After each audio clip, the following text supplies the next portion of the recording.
दोस्तों, आज मैं आपको एक मजेदार और धार्मिक किस्सा सुनाता हूँ, जिससे आपको मजा भी आएगा और भगवान की भक्ति क्या होती है वो भी आपको समझ में आएगा। चलिए दोस्तों, कहानी को शुरू करते हैं। सबसे पहले सभी दोस्तों से जय भोलेनाथ। एक समय की बात है, एक गांव में एक माँ और बेटा रहते थे।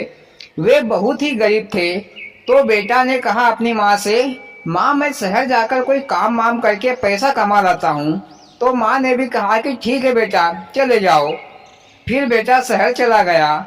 बेटे ने शहर जाकर रहने के लिए कमरा ले लिया और काम के लिए सेठ जी की दुकान पर पहुंचा। लड़के ने सेठ जी से कहा कि जय भोलेनाथ सेठ जी, मेरे लायक कोई काम हो तो मुझे काम पर रख लो। तो सेठ जी ने कहा कि ठीक है भाई, पर टाइम से काम पर आना जाना करना, और तुम्हारी सैलरी इतने रुपए होगी। लड़के ने कहा कि ठीक है सेठ जी। फिर लड़का दूसरे दिन सुबह से उठा और अपने लिए 4 रोटी बना ली और रखकर सेठ जी की दुकान पर काम के लिए चला गया। जब वह लड़का दोपहर की छुट्टी में भोजन करने अपने कमरे पर आया तो उसने देखा कि 4 रोटी की जगह पर 3 ही रोटी है। फिर लड़के ने सोचा कि कोई बात नहीं, शायद मैं भूल गया हूँगा। फिर वह रोटी खाकर अपने काम पर चला गया। फिर लड़के ने दूसरे दिन 4 रोटी बनाई और रोटियों को गिनकर काम पर चला गया। फिर दोपहर में रोटी खाने आया तो उससे फिर से 3 रोटी ही दिखी। फिर वह लड़का सोचने लगा कि मैं कमरे में ताला लगाकर जाता हूँ, पर मेरी रोटी कौन खा जाता है। मैं कल देखूंगा कि मेरी रोटी आखिर खाता कौन है। मोदी जी, उसके कमरे में कोई चूहा बिल्ली होंगे जो रोटी खाकर चले जाते होंगे। इसमें इतना टेंशन लेने की क्या बात है। हाँ भैया, ये तो अकल होना चाहिए। दूसरे दिन वह लड़का 4 रोटी बनाकर अपने कमरे में रखकर और कमरे के बाहर से खिड़की से देखने लगा कि आखिरकार मेरी रोटी खाता कौन है। फिर 1-2 घंटे बाद एक चूहा आया और एक रोटी खाकर चला गया। तो लड़के ने दूसरे दिन चूहे को पकड़ने के लिए एक पिंजरा ले आया और अगले दिन पिंजरे में एक रोटी रख दी। तो चूहा रोटी खाने की लालच में पिंजरे में बंद हो गया।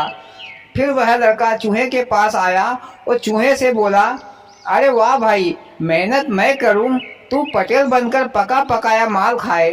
तो चूहे ने कहा, अरे मैं तो तुम्हारी एक सूखी रोटी ही खाता हूं और तुम माल पाने की बात कर रहे हो। भगवान ने मेरे को सीधा खाने के लिए ही भेजा है।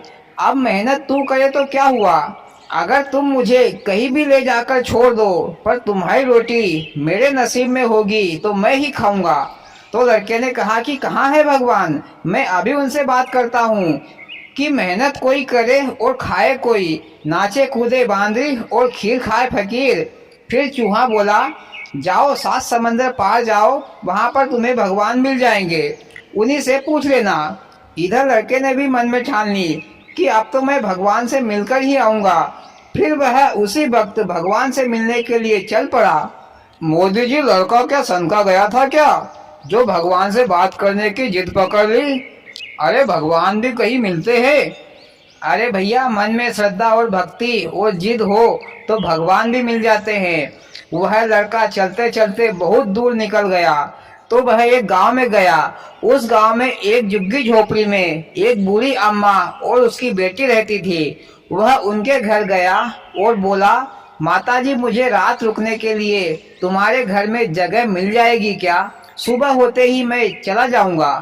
तो माताजी ने कहा कि बेटा रुक जाओ और भोजन पानी भी खाओ पियो। लड़का रात भर रुका। लड़के ने सुबह चलने की तैयारी की तो माताजी ने पूछा कि कहाँ जाओगे बेटा? तो लड़के ने कहा, माताजी, मैं तो भगवान से मिलने जा रहा हूँ, मुझे उनसे कुछ पूछना है। तो माताजी ने भी कहा कि बेटा मेरा भी एक सवाल पूछना। तो लड़के ने कहा कि माताजी बताओ, आपका क्या सवाल है?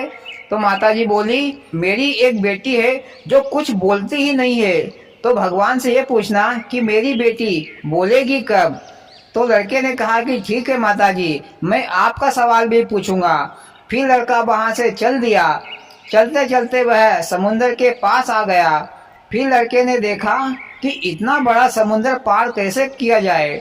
ना तो कोई नाव है ना कोई रास्ता है। वह 1-2 घंटे सोचता रहा। मोदी जी, अब लड़के को समझ में आ जाएगा कि धीरे से अपने घर ही निकल लेते हैं।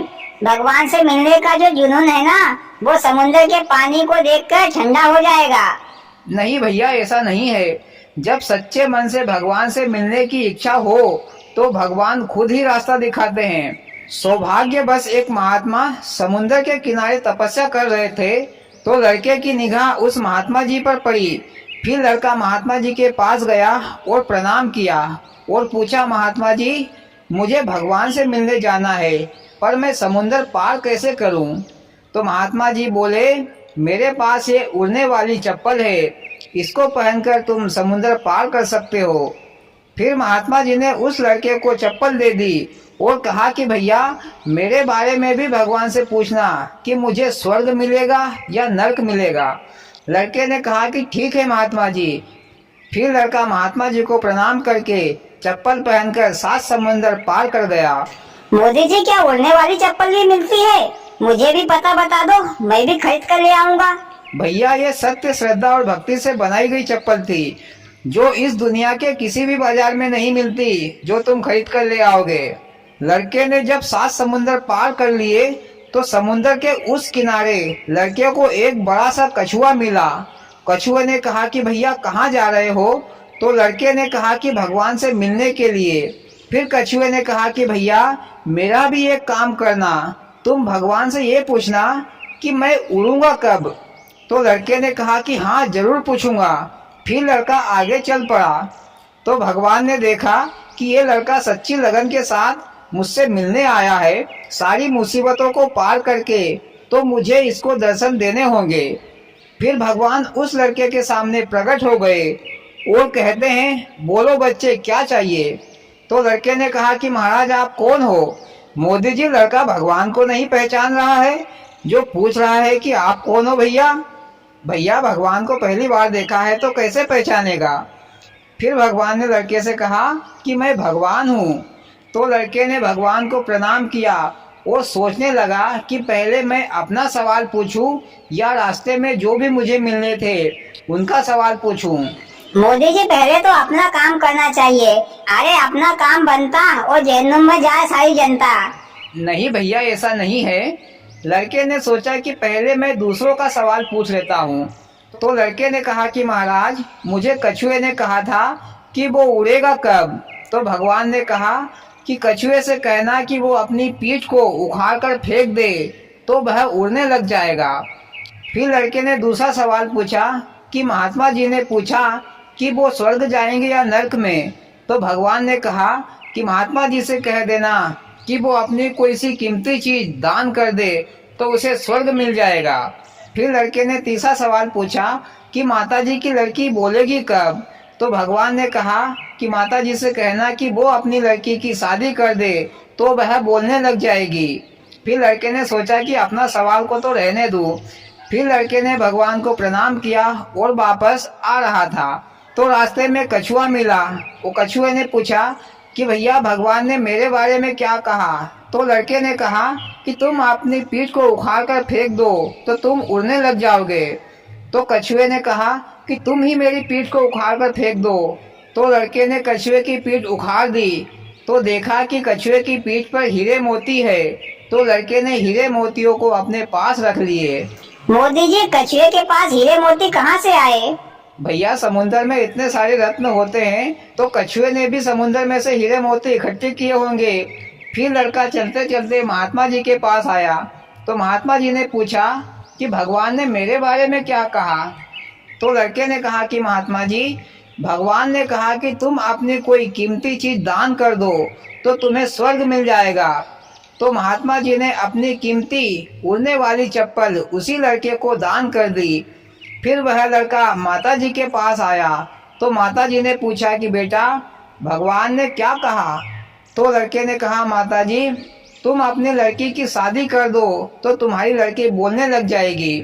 तो माता जी ने देखा कि इतना सुंदर लड़का है तो मैं कहाँ अपनी बेटी के लिए लड़का ढूंढूंगी। तो माता जी ने अपनी लड़की की शादी उसी लड़के के साथ कर दी। फिर वह लड़का अपने घर आ गया। अब लड़का बहुत अमीर बन चुका था क्योंकि उसके पास हीरे मोती थे और चलने फिरने के लिए उड़ने वाली चप्पल और साथ में एक सुंदर पत्नी भी। फिर वे सभी हंसी खुशी रहने लगे। तो भैया कहानी का मतलब ये है कि जिसके नसीब में जो होता है उसी को मिलता है।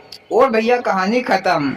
वाह मोदी जी, कहानी तो बड़ी ही अद्भुत थी, सुनकर मजा आ गया। और भाइयों, आपको कैसी लगी मोदी जी की कहानी? अच्छी लगी हो तो प्लीज वीडियो को लाइक और चैनल को सब्सक्राइब करें। भोलेनाथ सबके साथ।